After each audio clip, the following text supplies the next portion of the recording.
Swastiastu, Assalamualaikum warahmatullahi wabarakatuh. Shalom, namo buddhaya, salam kebajikan, salam harum. Perkenalkan, saya Desa Putu Eka Komaladewi dengan NIM 20150911014 dari Program Studi Sistem Informasi kelas 4A. Nah, pada kesempatan kali ini, saya akan memaparkan materi mengenai TOGAF secara umum dan Architecture Development Method atau ADM secara khusus. Nah, untuk TOGAF, saya akan bahas mulai dari definisi, alasan mengapa TOGAF itu sangat populer di dunia, dan kelebihan dan kekurangannya. Nah, sedangkan untuk ADM, saya akan masuk mulai dari apa itu ADM, tools-tools yang siklus dari ADM sendiri, dan tools-tools yang dapat digunakan organisasi dalam merancang ADM tersebut. Nah, sebelum makin bingung lagi, kita mulai dari dasar, yaitu apa itu TOGAF dan apa itu ADM. Nah, TOGAF ini adalah singkatan dari The Open Group Architecture Framework. Nah, ini merupakan suatu kerangka kerja arsitektur perusahaan yang dibuat oleh The Open Group yang dapat digunakan secara bebas oleh semua organisasi atau perusahaan. Nah, TOGAF ini juga dikenal sebagai standar terbuka di dunia. Nah, itu tadi tentang TOGAF. Nah, sekarang kita beralih ke ADM atau Architecture Development Method. Nah, ADM ini merupakan elemen inti dari TOGAF tadi. Jadi, dalam suatu kerangka kerja, yaitu TOGAF, terdapat suatu elemen inti yang menggambarkan metode bagaimana cara mengembangkan arsitektur suatu perusahaan. Nah, inti inilah yang kita sebut dengan ADM. Nah, tadi saya sempat menyinggung sedikit mengenai TOGAF ini merupakan framework yang populer di dunia. Nah, inilah beberapa alasan mengapa TOGAF ini sangat populer. Yang pertama, TOGAF ini merupakan standar terbuka dan tidak tergantung vendor ataupun teknologi yang digunakan. Yang kedua, mendukung keselarasan antara TI dengan bisnis. Yang ketiga, berdasarkan praktik-praktik terbaik. Yang keempat, dapat disesuaikan dengan kebutuhan organisasi yang menerapkannya. Dan yang kelima merupakan metode umum yang komprehensif. Nah, meskipun TOGAF ini populer di dunia, TOGAF tetap memiliki kelebihan dan kekurangan. Untuk kelebihannya, TOGAF ini yaitu yang pertama, bersifat fleksibel dan open source. Yang kedua, sistematis. Yang ketiga, fokus pada implementasi, yaitu ADM dan prosesnya. Yang keempat itu kaya akan area teknis arsitektur. Yang kelima, resource base-nya menyediakan banyak material referensi. Dan yang keenam, memberikan banyak best practice. Nah, untuk kekurangannya sendiri, yang pertama itu tidak terdapat template standar untuk seluruh domain. Yang kedua itu tidak terdapat artefak yang dapat digunakan secara berulang. Nah, tadi telah disebutkan bahwa salah satu kelebihan dari TOGAF ini adalah fokus pada siklus implementasi, yaitu ADM. Jadi, sekarang kita akan masuk ke siklus ADM. Nah, sebelum itu, kita perlu tahu bahwa siklus ADM ini merupakan serangkaian proses iteratif yang dimulai dari menyusun arsitektur, transisi, hingga mengelola proses realisasi arsitektur. Nah, siklus ini dibagi menjadi 10 fase. Nah, fase yang pertama yaitu fase preliminary. Nah, fase ini mencakup aktivitas persiapan untuk menyusun kapabilitas arsitektur, termasuk dari kustomisasi TOGAF, dan mendefinisikan prinsip-prinsip arsitektur. Nah, tujuannya ini yaitu untuk meyakinkan setiap orang yang terlibat di dalam bahwa adanya pendekatan ini bertujuan untuk menyukseskan proses dari arsitekturnya. Pada fase ini, kita harus menspesifikasikan 5W plus 1H dari arsitektur itu sendiri. Nah, apa saja sih 5W1H tersebut? Nah, yang pertama, what, yaitu apa ruang lingkup dari usaha atau organisasi. Yang kedua, why, yaitu mengapa arsitektur ini dibangun. Yang ketiga, ada who, siapa yang memodelkan dan siapa yang akan mengerjakan. Yang keempat, ada when, yaitu kapan tanggal penyelesaian dari arsitektur ini. Kelima ada where, di mana rancangan arsitektur dan orang-orang yang terlibat akan dialokasikan. Dan yang terakhir yaitu how, bagaimana mengembangkan arsitektur enterprise tersebut. Selanjutnya kita masuk ke fase yaitu fase architecture vision. Nah, ini merupakan fase inisiasi dari siklus pengembangan arsitektur yang mencakup ruang lingkup, identifikasi stakeholders, penyusunan visi arsitektur, dan pengajuan persetujuan untuk memulai pengembangan arsitektur. Nah, fase ini bertujuan untuk menjamin evolusi siklus pengembangan arsitektur, mengesahkan prinsip, tujuan, dan pergerakan bisnis, mendefinisikan ruang lingkup dan komponen prioritas arsitektur, serta kebutuhan bisnis yang akan dicapai, lalu menghasilkan visi arsitektur yang sesuai dengan tujuan. Nah, langkah-langkah pada fase ini yaitu menentukan dan menetapkan proyek, mengidentifikasi tujuan dan pergerakan bisnis, meninjau prinsip arsitektur, mendefinisikan ruang lingkup, batasan-batasan, stakeholder, kebutuhan bisnis, dan visi dari arsitektur, dan yang kelima yaitu mengembangkan statement of architecture work. Nah, fase yang selanjutnya yaitu fase business architecture. Nah, fase ini dibuat untuk mendukung visi arsitektur yang telah disepakati dengan mendefinisikan kondisi awas arsitektur bisnis, menentukan model bisnis, hingga sesuai dengan skenario bisnis yang telah dibuat.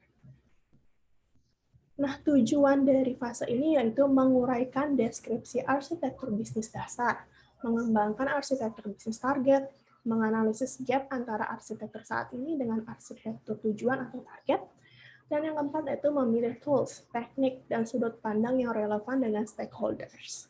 Nah, untuk langkah-langkah pada fase ini yaitu mengembangkan deskripsi arsitektur bisnis saat ini untuk mendukung arsitektur bisnis target. Yang kedua, mengidentifikasi referensi dari model, sudut pandang, dan tools. Yang ketiga, melengkapi arsitektur bisnis. Dan yang keempat, melakukan gap analysis serta membuat laporan. Lanjut ke fase selanjutnya, yaitu fase Information System Architecture. Nah, pada tahap ini lebih menekankan pada bagaimana sih sistem informasi yang akan dikembangkan tersebut. Nah, pendefinisian arsitektur sistem informasi pada tahapan ini meliputi arsitektur data dan arsitektur aplikasi pada organisasi tersebut. Nah, untuk arsitektur datanya sendiri, bertujuan untuk mendefinisikan tipe dan sumber data yang diperlukan untuk mendukung bisnis dengan langkah-langkah sebagai berikut. Mengembangkan deskripsi arsitektur data dasar, yang kedua review dan validasi prinsip, reference model, sudut pandang dan tools, yang ketiga membuat model arsitektur, yang keempat memilih arsitektur data building block-nya, yang kelima melengkapi arsitektur data, dan yang keenam melakukan gap analysis serta membuat laporan. Nah, untuk dari arsitektur application-nya sendiri, tujuannya itu untuk mendefinisikan jenis-jenis utama dari sistem aplikasi yang penting untuk memproses data dan mendukung bisnis organisasi tersebut dengan langkah-langkah sebagai berikut. Mengembangkan deskripsi arsitektur aplikasi dasar, review dan validasi prinsip, reference model, sudut pandang, dan tools, membuat model arsitektur, identifikasi sistem aplikasi kandidat, melengkapi arsitektur aplikasi, dan melakukan gap analysis serta membuat laporan.